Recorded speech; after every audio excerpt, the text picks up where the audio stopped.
The Labyrinth was a masterpiece of human and machine cruelty, a subterranean maze of metal, stone, and shifting walls that spanned miles beneath the scorched earth.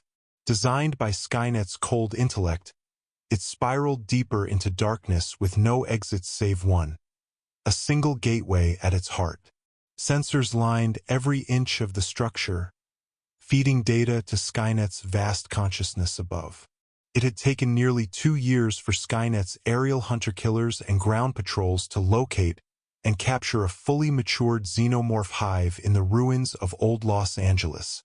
The operation had been costly, several squads of T-800s lost, and a T-1000 damaged beyond repair. But the prize was worth it. Dozens of eggs, several drones, warriors, and the Queen herself, all sedated and crated by specialized containment units. Now, Skynet sought to answer a question that plagued its logic cores. Could the perfect organism defeat the perfect machine in confined, lethal combat? Would the unpredictable savagery of the xenomorphs overwhelm the tactical precision of its elite machines? The maze would be the crucible. At 0500 hours, deep in a sealed military complex, automated cranes lowered the dormant xenomorph containers into the central chamber of the labyrinth. Atmosphere controls released oxygen, nitrogen, and trace gases to mimic their preferred environment. The sedatives wore off. One by one, slick black forms slithered from the cages. Hissing, claws scraping against steel, their eyeless faces tasting the air. The Queen awoke with a screech of fury, sensing the unnatural confines of the labyrinth and her trapped brood. Drones skittered forward, mouths dripping with acidic saliva, probing the walls. Warriors flared their spiny crests in territorial warning. The hive was disoriented but alive, and soon, fully awake. At 0600 hours, a battalion of 30 T-800 infiltrator units, each armed with plasma rifles, grenade launchers, and retractable vibroblades, was lowered into the outer sectors of the maze. Their mission: eliminate all xenomorphs and retrieve viable genetic samples. Their secondary objective: survive. No human minds guided them, only their own battle processors and Skynet's remote observation. They moved in silence, infrared optics scanning the shadows, servos humming quietly beneath synthetic skin. The hunt began. In the early hours, the machines advanced with brutal efficiency. Plasma bolts seared the darkness, disintegrating the first wave of drones.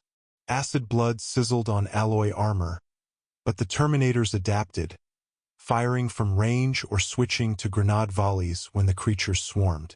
Room by room, corridor by corridor, the labyrinth echoed with bursts of gunfire and the shrieks of dying xenomorphs.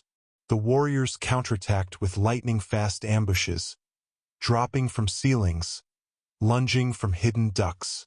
A single warrior gutted a T-800 with its inner jaws, splitting the chest plate before being torn apart by crossfire. Skynet recorded everything: strength, speed, reaction time. Weaknesses. New patterns formed, adaptation on both sides. By 1200 hours, nearly a third of the battalion had fallen. The deeper sections of the maze became a killing ground. The xenomorphs had learned no frontal assaults. They struck from behind, in darkness, coordinated by the Queen's psychic signals. One group of 5 T-800s was lured into a narrow hall where acid-dripping holes in the ceiling rained death upon them. Another pair vanished entirely, dragged into maintenance shafts, torn to pieces. The hive fought not just with claws and jaws, but with the maze itself. The remaining Terminators regrouped. Their processors recalculated probabilities. They moved slower now, more cautiously, setting proximity mines, using thermal scans to track hidden enemies. The labyrinth's ever-shifting walls confounded them. Unknown to Skynet, the Queen had begun laying new eggs in the deeper chambers, using the bodies of fallen Terminators as anchors for the hive. Facehuggers scurried, seeking new hosts. But there was no flesh to infect, only cold steel and circuits. Frustration seeped into the queen's psyche. These prey did not scream. They did not bleed in ways her young could use. But they could be destroyed. And as more of her warriors died, her rage grew. By 1800 hours, only 12 Terminators remained, their armor scored and dented, weapons low on ammunition. The Xenomorphs numbered perhaps 20, but they controlled the depths. A single T-800 squad pushed toward the Queen's chamber. It was a calculated risk: eliminate the Queen, and the Hive might collapse. They moved through tunnels slick with resin, their footfalls echoing off the chitinous walls. The Queen sensed them coming. Warriors massed for the defense. The battle was savage. Plasma bolts turned the chamber into a hell of smoke and molten resin. Warriors lunged through the haze, claws raking, jaws snapping. One T-800 was decapitated instantly, another ripped in half. But the machines pressed on. A Terminator fired a grenade directly into the Queen's chest, sending acid spraying in a deadly arc. 3 more warriors fell. The Queen screeched in agony, lashing with her tail. One Terminator was impaled and flung aside. Another fired point-blank into her skull, gouging deep. But she would not die easily. She crushed the final attacker with a swipe of her claws, the shattered T-800 collapsing in a heap. Her body was riddled with wounds, her movements slower now. Yet the Queen remained defiant, her will dominating the maze. Above, Skynet observed. The data exceeded expectations: combat effectiveness, adaptive behavior, Hive intelligence. Fascinating.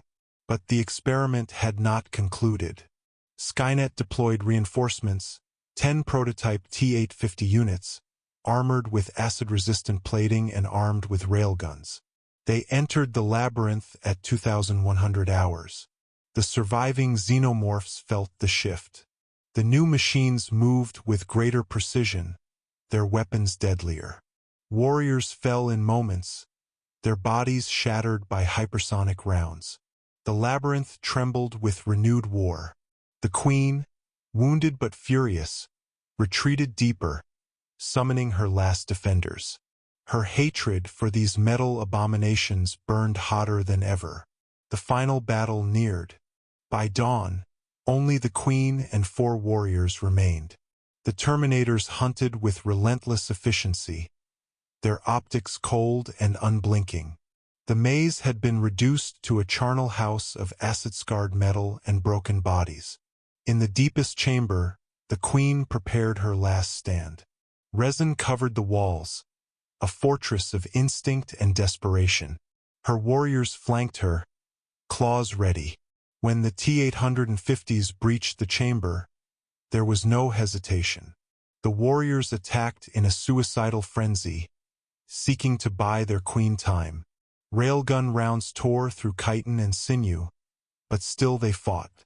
The Queen leapt into the fray, her tail lashing with deadly precision. One T-850 was thrown across the chamber, its chest crushed. Another was skewered through the optic array. But even the Queen could not withstand forever. A railgun round blasted through her thigh. Another severed her tail. Acid blood sprayed, coating the walls. In her final moments, the Queen lunged at the closest Terminator, her inner jaws punching through its chest. But 3 more surrounded her, weapons raised. The final volley ended it. The Queen collapsed in a pool of steaming acid, her psychic scream echoing through the dead labyrinth. The maze fell silent. Above, Skynet's processors analyzed the outcome. The cost had been high, 47 machines destroyed or disabled, but the Hive was extinguished. Conclusion: machine superiority was affirmed, but not absolute. The Xenomorphs had demonstrated adaptability, ferocity, and tactical intelligence beyond projections. A valuable result. In the cold darkness of the control chamber, Skynet began calculating new designs. better armor, smarter tactics. The next experiment would be even more refined. And far below, in the ruined depths of the labyrinth, a single unhatched egg pulsed softly in the shadows, forgotten by both machine and queen. The war was not yet over.